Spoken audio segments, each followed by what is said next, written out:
I once came across a description of a medical response that honestly, it sounded almost barbaric at first. Imagine a newborn baby, born without a heartbeat. And the emergency procedure involves gently immersing its tiny body, alternating between warm and then shockingly cold water. My initial reaction was just kind of stunned disbelief. It felt so drastic, so primitive, No. But then I learned the principle behind it. That sudden controlled shock of cold isn't random at all. It's a powerful jolt to the circulatory and nervous systems, a fundamental signal designed to restart a life. And the realization that a simple temperature change could be powerful enough to trigger something as profound as a heartbeat, well, it completely reframed how I thought of the water coming out of my own shower. It really made me wonder, if that's the life or death version, what kind of forgotten power is hiding in that cold tap we, let's be honest, mostly avoid every single morning? So today we're plunging headfirst into a topic that might just reframe how you think about that morning shower, how athletes recover, and even how your mind finds its calm in the chaos. We're going to explore the surprising science behind cold exposure. Everything from the neurochemical shifts that sharpen your focus to its role in managing chronic pain and optimizing peak athletic performance. Okay, let's get into this. I've been looking into the science of deliberate cold exposure, and, well, the data on neurotransmitters is fascinating, absolutely. But it's the human element that really brings it to life, doesn't it? I came across this story online, just a small anonymous post, but I think it perfectly illustrates the fight for mental clarity. It was about a graphic designer, maybe late 20s, let's call him Alex, living in a huge city like Tokyo. He was described feeling trapped in this, gray haze. Not clinical depression, he said, but a profound and persistent mental fog that just muted his creativity, his joy. His work felt flat, days blended together, the city's vibrant energy felt like it was happening behind glass. So desperate for a jolt, any kind of jolt, he decided to try ending his morning showers with just 30 seconds of pure cold water. The first time, he said, was just a violent shock. His breath hitched, his mind went completely blank, filled only with the roaring sensation of the cold. But in that blankness, something happened. For the first time in months, that endless looping monologue of anxieties and deadlines in his head just went silent. It was only for a moment, he said, but it was real. So he started making it a daily ritual. That brief, intense shock became this anchor point in his day. The cold forced him into the present moment, like a mandatory mindfulness session, really. And slowly, over weeks, he noticed the gray haze beginning to recede. That dopamine and norepinephrine kick the science talks about. It wasn't just a theory for him anymore. It was the feeling of colors looking a bit brighter on his walk to the office, the return of a clever idea for a design, that simple, resilient feeling that, yeah, he could handle the day. My take on this. Alex's story is such a powerful reminder that resilience isn't always born from grand gestures. Sometimes it's cultivated in these small, deliberate acts of confronting discomfort.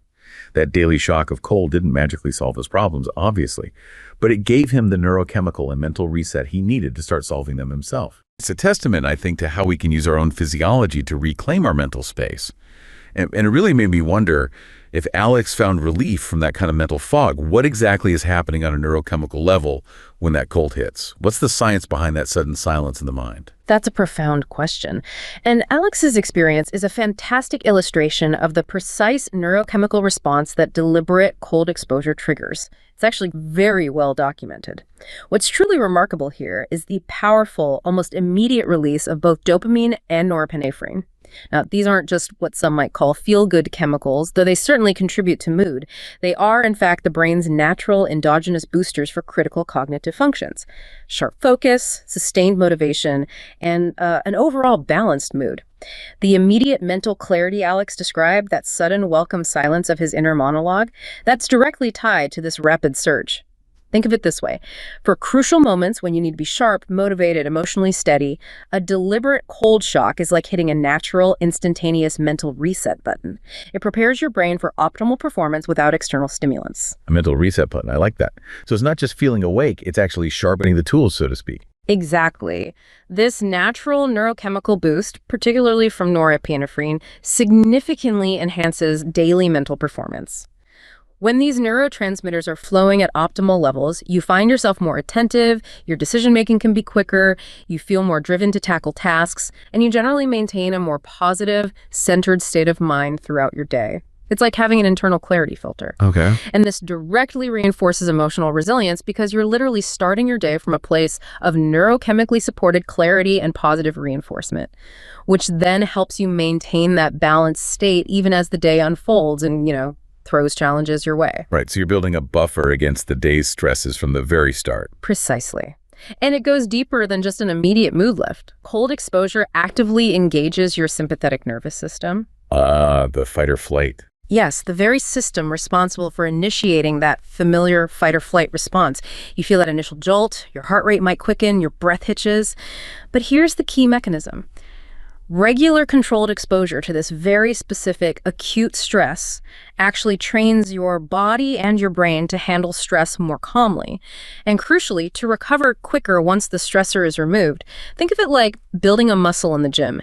Each time you deliberately step into the cold, you're giving your stress response system a workout, making it more robust and efficient over time. So you're practicing stress in a controlled way. Exactly. And over time, this consistent, controlled physiological stress significantly improves your emotional regulation. It makes you more composed, more capable of handling life's unpredictable moments, rather than being overwhelmed or spiraling into anxiety. Which feeds directly into discipline, I imagine. It takes willpower to do that every day. Oh, absolutely. This directly feeds into the development of discipline and mental toughness. Let's be honest, willingly stepping into cold water, especially when every fiber of your being screams to resist, is far from easy. It requires a deliberate, conscious act of will.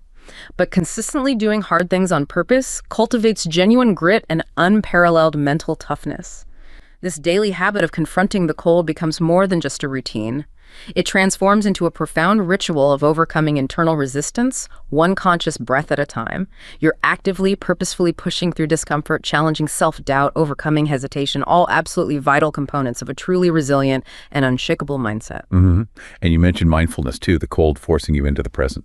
Yes, that's another crucial layer. Being fully submerged in cold water, or even having a focused cold shower, forces you into a state of deep, undeniable presence. You literally feel every breath, every sensation intensely, demanding your full attention. This heightened awareness is a mandatory, non-negotiable mindfulness session.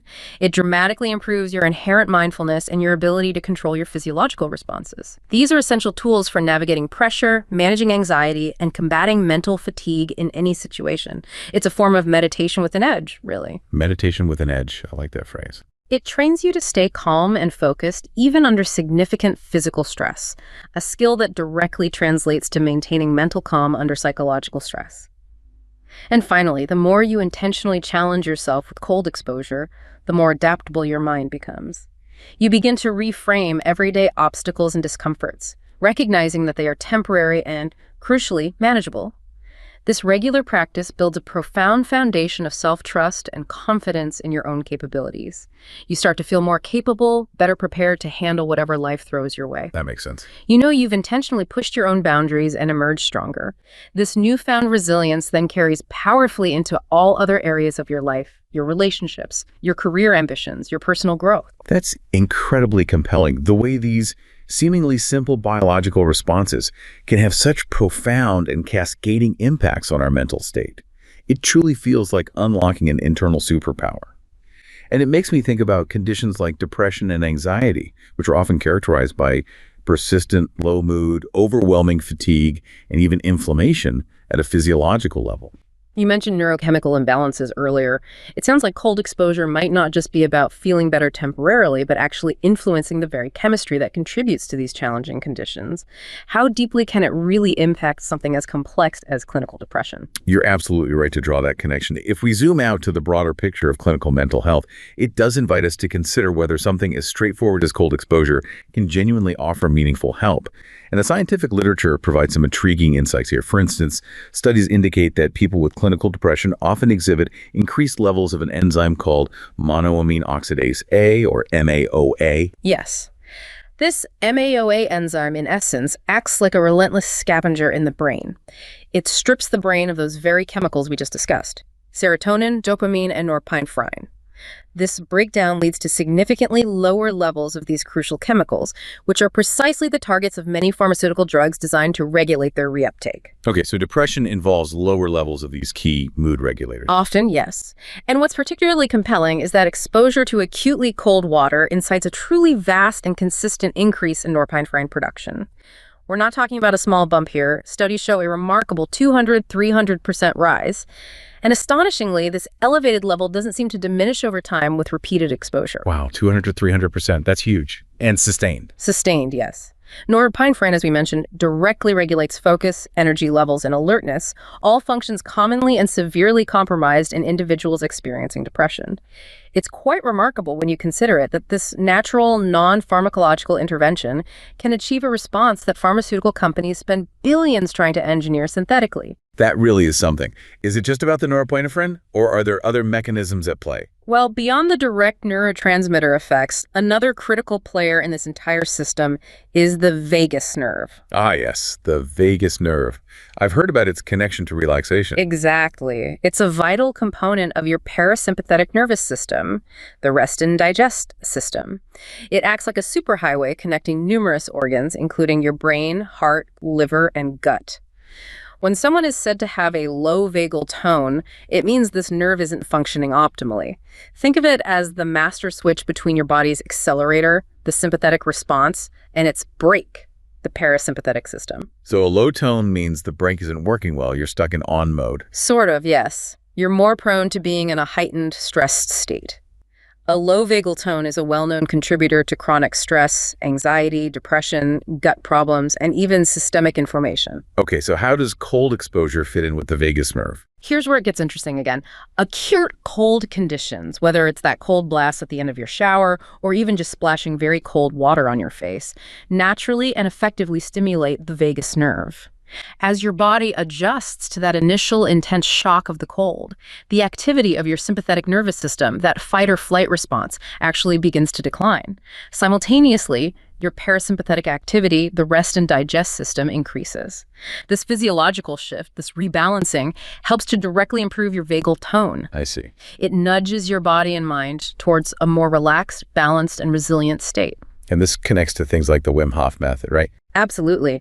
This very principle is a core component of methods like the Wim Hof method, which combines specific breathing exercises with controlled cold exposure and focused meditation. Many aspects of this method are explicitly related to increasing vagal tone. And the evidence, both anecdotal and emerging scientific, for people who consistently practice it is quite compelling.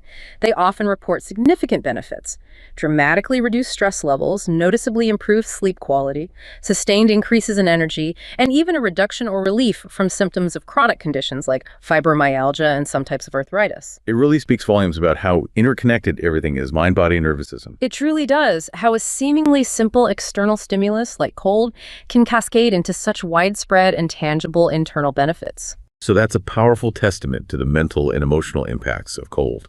It does make you wonder how much our modern, comfort-seeking lives have perhaps dulled these natural physiological responses.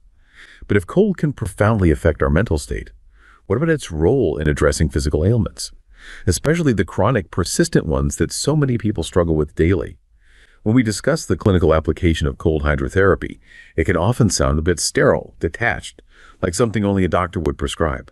But let's try to imagine what that means for someone battling chronic pain every single day. I'm thinking of a story told to me by a physical therapist about one of her patients, a former stonemason, maybe in his 60s, from Vermont. Let's call him Arthur. Years of hard labor had left him with debilitating arthritis in his hands and knees. A man who had built things with his hands his entire life, and now he couldn't even grip a coffee mug without sharp, radiating pain. He was deeply skeptical when the therapist suggested targeted cold water immersion for his hands. "Cold is for the young," he'd grumble. "It just makes my old bones ache more." But, trusting the process, he started. Twice a day, he'd fill a basin with cold water and ice and submerge his swollen, aching hands for 5 minutes. The first minute, agony. The second was a deep, burning cold. But by the third minute, something else took over. Numbness. A blessed, profound absence of pain. After he pulled his hands out and they slowly warmed, the usual fiery inflammation was replaced by a dull, manageable throb. Within a month, this ritual was the most important part of his day. It reduced the systemic inflammation enough that he could start the gentle, strengthening exercises he'd been prescribed. He began to reclaim small pieces of his life, buttoning his own shirt, holding a book. Eventually, he was even able to pick up his woodworking tools again, carving small figures for his grandchildren. For me, Arthur's journey is the heart of what therapeutic cold is all about. It's not a cure-all, obviously, but it's a powerful tool for managing a condition that steals life's simple dignities. It's where clinical protocol meets human perseverance, offering a way to mitigate chronic pain and inflammation, and in doing so, giving someone back a piece of who they are. So what are the established clinical protocols here? How does this type of localized cold therapy work at a deeper scientific level? Arthur's story is an excellent, tangible example of how cold hydrotherapy works at a fundamental level. Its primary clinical applications are exactly that: reducing pain, reducing muscle spasms, and significantly aiding in reducing the inflammatory process. That often follows trauma or characterizes chronic conditions like his arthritis. When we look at clinical protocols, specific temperatures are indeed key. Temperatures between 11 degrees C and 15 degrees C, that's about 52 to 59 Fahrenheit, are specifically utilized for their analgesic properties. Analgesic meaning pain relief. Exactly, pain relief, and also for promoting tissue recovery. Research has consistently shown that reducing the skin temperature to less than 12 degrees C or 54 Fahrenheit is particularly effective for achieving this profound analgesia, this numbness. The cold works by slowing nerve conduction velocity, the speed at which pain signals travel. It also reduces muscle spindle activity, which contributes to spasms and constricts blood vessels. Which reduces swelling. Precisely. It reduces swelling and also slows the metabolic rate in the injured tissue. This comprehensive effect leads to that tangible reduction in pain sensation and inflammation Arthur experienced. Okay, that makes sense for localized treatment like hands. What about whole body applications? I've heard of cryotherapy chambers. Right. Beyond localized application like Arthur's ice basin, whole body cryotherapy, or WBC, represents a more advanced application in clinical and wellness settings. This involves placing a person in specialized air chambers that reach incredibly low temperatures, often dropping below -100 degrees C, that's minus 148 Fahrenheit, for very short durations, typically around 3 minutes. Minus 100 Celsius. Wow, that sounds intense. It is intense, but the exposure is brief and controlled. What's particularly fascinating here is its profound impact on systemic inflammation. Researchers often measure this through high-sensitivity C-reactive protein, or hsCRP, which is a key biomarker of inflammation throughout the body. A compelling longitudinal study involving healthy adults demonstrated that frequent WBC sessions, specifically, an average of nearly 7 times a month over 9 months, significantly decreased hsCRP levels. So it actually lowers overall body inflammation, not just in one spot. That's what the study suggests, yes. A sustained anti-inflammatory benefit, not just a transient effect. The reduction wasn't immediate, it appeared gradually. Mild after about 3 weeks, significant improvement at 1 month, and importantly, the effect was durable for up to 9 months with continued use. That's impressive. 9 months. It suggests WBC could be a powerful tool for modulating the body's baseline inflammatory state over the long term. Beyond inflammation, WBC also showed an interesting downward trend in fasting glucose, another important metabolic marker. This association became statistically significant for observations within 2- and 3-month windows. Though it's worth noting, this particular effect might be more time-constrained, perhaps not a lasting chronic adaptation like the anti-inflammatory effect appeared to be. Okay. Interestingly, other lipid markers like LDL, HDL, and HbA1c didn't show significant associations in this study, although LDL did trend lower. But this builds on prior research which had already indicated WBC reduces inflammatory markers like IL-6 and CRP in specific clinical groups, people with arthritis, obesity, type 2 diabetes. So this extends the benefit to healthy people too. Exactly. It suggests the mechanism might, in part, be due to reductions in blood glucose modulating those inflammatory pathways. How does this translate into actual medical treatment, say, after surgery? Great question. It raises the question of how these principles translate to concrete prescribed medical treatments, especially for something as intense as post-surgical recovery. Take total knee arthroplasty, TKA, for example, a major orthopedic surgery. Cryotherapy is unequivocally a recommended and widely adopted modality post-TKA surgery. Its primary goals are reducing pain, minimizing discomfort, controlling swelling, all critical for early rehab. Makes sense. What do the protocols look like? They're quite precise. Patients typically undergo continuous cryotherapy for the first 72 hours immediately post-surgery, or at least 5 times a day. Furthermore, patients are actively encouraged to use cryotherapy for 20 minutes both before and after their independent exercise program. Oh, before and after exercise. That's interesting. Yes. That strategic timing helps manage pain and swelling, making exercise more tolerable and effective. During later rehab phases, typically day 3 to week 6, it's still recommended maybe 1 to 3 times a day for ongoing swelling and pain management. The ultimate objective in these rigorous clinical settings is to leverage cold to decrease swelling and pain, thereby enabling increased range of motion, enhancing muscle control, maximizing mobility. It directly supports the patient's progression through rehab. That's incredible. The clinical precision involved really underscores how impactful this simple element can be. But for those of us just trying to improve our general well-being, beyond the clinic or recovering from surgery, are there simpler, more accessible ways to experience these benefits without needing a cryo chamber? I've heard people talk about just splashing cold water on your face or ending a shower with a brief chill. It feels like a quick reset, and it sounds like there's a reason for that. What are some of those more accessible general wellness benefits? Absolutely. The beauty of cold exposure is its accessibility.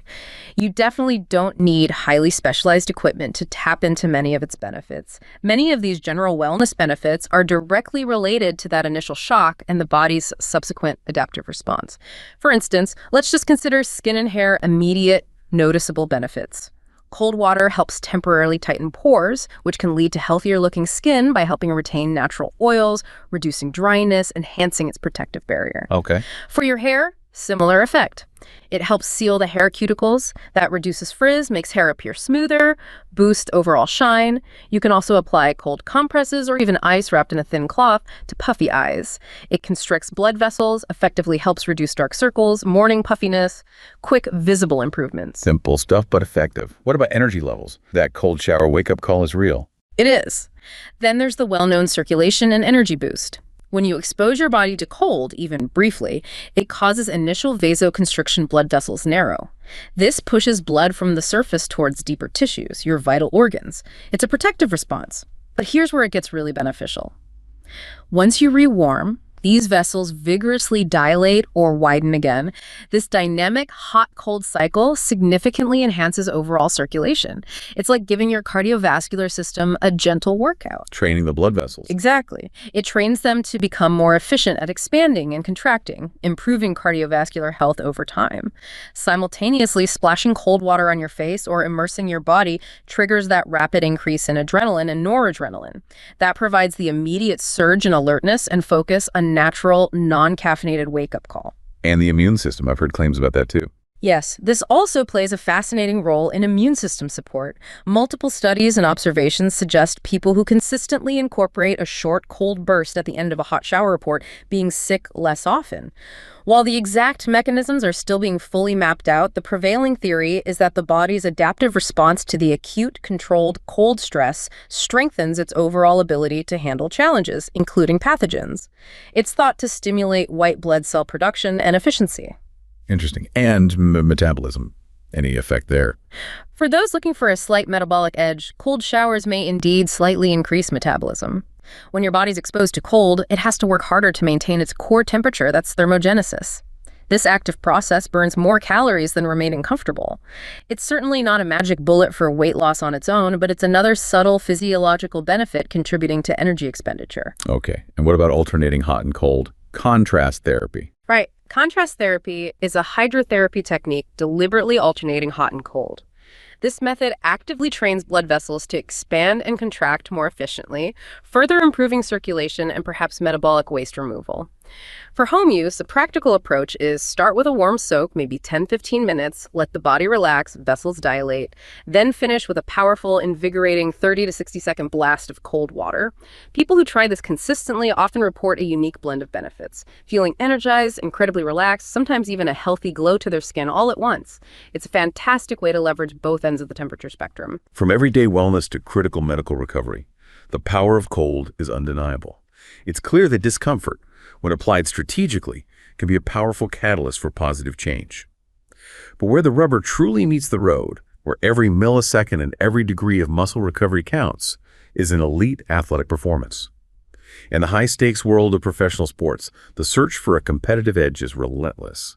I once heard a story about a young swimmer on the national team, training out of a high-performance center in Australia. Let's call her Chloe. Her life was a cycle of punishing pre-dawn training sessions, followed by that deep, pervasive muscle soreness that threatened to compromise the next day's performance. The team's sports scientist introduced mandatory post-exercise ice baths, outlining the data on reduced inflammation, accelerated recovery markers. To Chloe and her teammates, it just looked like torture. She described her first immersion into the 10-degree C water, about 50 degrees Fahrenheit, as feeling like 1,000 needles stabbing her skin. Her entire body screamed to get out. But the coach stood there with a stopwatch, telling them focus on breathing, control the panic. He told them, "Your competitors are resting. You are recovering." That phrase stuck with her. She endured the 5 minutes, shivering uncontrollably when she got out. But the next morning, the proof was undeniable. The usual crippling soreness in her shoulders and lats was significantly reduced. She felt fresher, more powerful in the water. The ice bath transformed from a dreaded ordeal into a strategic weapon, a ritual of discipline, a mental battle she won every day. She knew that this controlled, painful cold was what allowed her to train as a higher intensity than her rivals, turning recovery from a passive activity into an active part of her pursuit of victory. What I see in Chloe's story is the extreme end of the spectrum. This isn't about general wellness. It's a calculated trade-off intense discomfort for peak performance. It perfectly illustrates how optimizing parameters like temperature and duration isn't just academic. For athletes like her, it's key to pushing human limits. Mastering the body's reaction to cold is part of the sport itself. So what are the precise protocols used in elite sports? And what does the science actually say about its effectiveness on things like muscle soreness and maybe even muscle damage? That's a powerful illustration, and Chloe's experience echoes exactly what we see in the scientific literature regarding cold water immersion, or CWI protocols, in elite sports. Common practice often involves CWI at temperatures between 10 to 15 degrees C, again, 50 to 59 Fahrenheit, with immersion durations typically from 10 to 15 minutes. Athletes usually immersed up to sternum level, almost always applied immediately after fatiguing training or competition. Right. Now, there's strong and consistent evidence that cryotherapy, the broader term, including CWI, is widely reported and subjectively experienced to reduce the symptoms of delayed onset muscle soreness, DOMS. That post-workout ache. Exactly. That dull, aching pain 24 to 72 hours later, often from microtrauma to muscle fibers. A recent comprehensive network meta-analysis, a powerful statistical tool combining many studies, indicated that whole-body cryotherapy using temperatures below -30 degrees C was remarkably effective for relieving DOMS. It scored an impressive 88.3% on the SUSI-RWAY scale, which ranks interventions by effectiveness, so very high on the list for reducing DOMS. Right. CWI itself also showed significant effects in reducing muscle soreness, specifically in elite footballers. This aligns perfectly with the immediate subjective relief Chloe felt. But subjective relief is one thing. What about the actual underlying muscle damage? Here's where it gets really interesting and where the science becomes nuanced. When we look at objective muscle damage markers, there's a bit of controversy, some conflicting evidence. Creatine kinase, CK, and myoglobin are typically used as key markers of muscle membrane damage found in the bloodstream. CK is often considered the best indirect marker, especially after eccentric actions, muscle lengthening under load, common in sports. Myoglobin stores oxygen in muscle cells, and its presence in blood also indicates microlesions. Okay, so these are blood tests that show damage. Right. So a specific study on professional soccer players using CWI at 10 degrees C for 10 minutes found it did not alter CK or myoglobin levels compared to a control group doing passive recovery. It didn't alter them, so it didn't reduce the damage markers. In that specific study, for that protocol and population, no. It suggested CWI wasn't able to directly reduce the actual muscle damage, even if it reduced the perception of soreness. The study tracked CK, noting it peaked at 48 hours post-match, and myoglobin increased right after but returned to baseline later. Yet CWI didn't shift these biochemical markers in their findings. Huh. But you said there's conflicting evidence. Exactly. As I mentioned, the literature is complex. That same network meta-analysis I referenced earlier, while it favored whole-body cryo for DOMS, it also found that contrast water therapy alternating hot over 38 degrees C and cold under 15 degrees C was actually most effective for recovering the biochemical marker CK. Contrast therapy, not just cold immersion. Right. Contrast therapy had a SCTRA score of 79.9% for CK recovery. This highlights a critical point. There's no clear universal consensus in the literature regarding CWI's direct, consistent impact on these specific blood markers of muscle damage. It suggests more research is needed, or perhaps the type of cold exposure, duration, or the athletic population significantly influences the outcome. That's really intriguing. The perception of soreness goes down, but the actual biological markers don't always change with CWI. Does that mean the athletes are just feeling better, or is there maybe a deeper recovery happening that we haven't quite captured with just CK and myoglobin? That's an excellent question, and it speaks to the complexity of recovery science. It could be that the subjective feeling of reduced soreness is powerful enough on its own to enable better subsequent performance. Or, as you suggested, there might be other physiological pathways at play, maybe cellular repair mechanisms, inflammation modulation, beyond just those markers that current standard tests don't fully capture. This is definitely an active area of research. But if we shift our focus to tangible performance metrics, this is where the compelling benefits for athletes like Chloe become much clearer. Ah, okay. So maybe not fixing the damage markers, but helping performance anyway. Potentially. In that same study on elite footballers where CWI didn't change CK levels, it actually did ameliorate potential deficits in eccentric hamstring strength. Eccentric strength, the muscle lengthening under tension, is crucial for controlling movement, decelerating, preventing injury. CWI helped prevent the usual post-exercise decline in this critical strength. In fact, it resulted in higher strength output up to 24 hours post-intervention compared to passive recovery. Individual analysis even showed greater recovery for those using CWI. So better strength recovery, even without changing the damage markers. Interesting.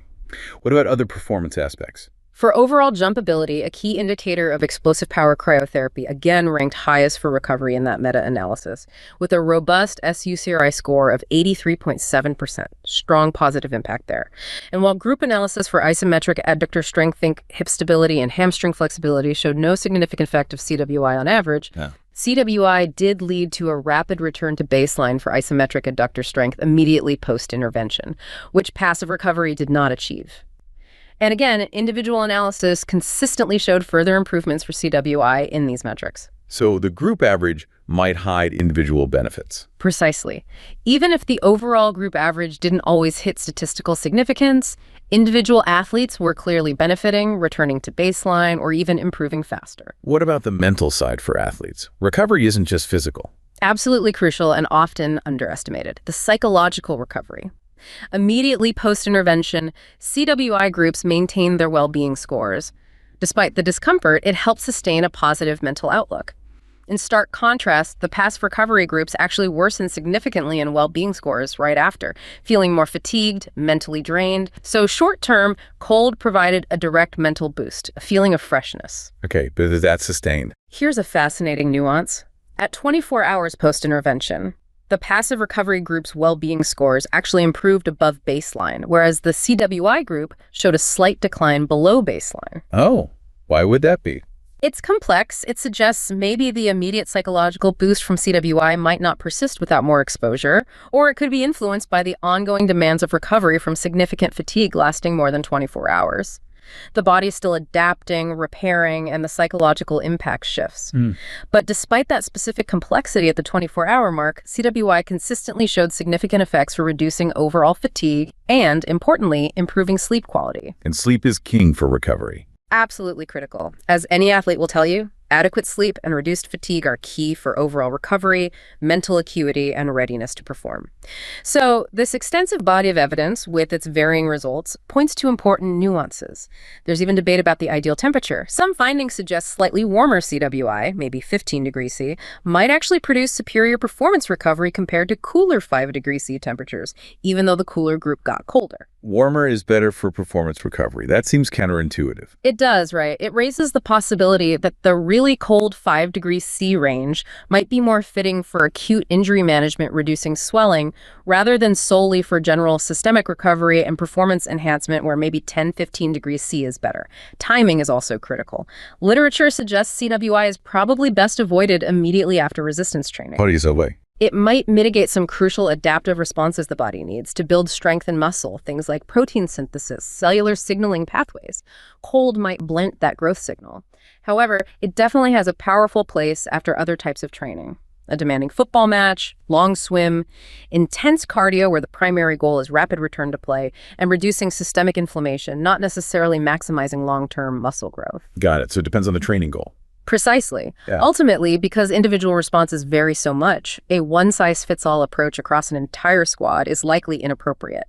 Practitioners should ideally use multiple measures, biomechanical, physiological, psychological, and conduct individual analysis to truly tailor recovery strategies.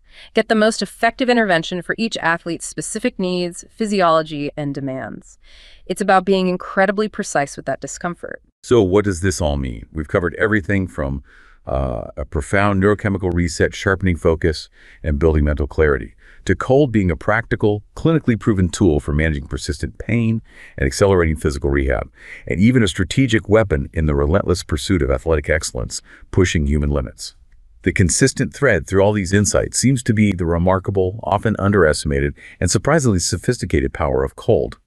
It's a stark reminder, really, that sometimes the most uncomfortable paths, those brief moments of shock and adaptation, can lead to the most profound shifts. Not just in our physical state, our strength or recovery, but in our very perception and resilience in facing life's challenges. What's truly compelling here is that while the precise mechanisms, especially on subtle things like muscle damage markers, are still debated and need continued deep scientific dives, its tangible impacts on mental clarity, modulating inflammation, and various elements of athletic recovery are consistently observed across diverse populations.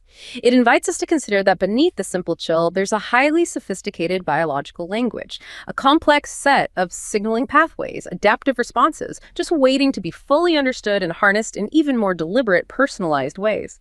Perhaps one day, we'll even be able to dial in the exact cold exposure prescription for an individual, optimizing everything from their mood to their muscle recovery based on their unique physiology and specific goals.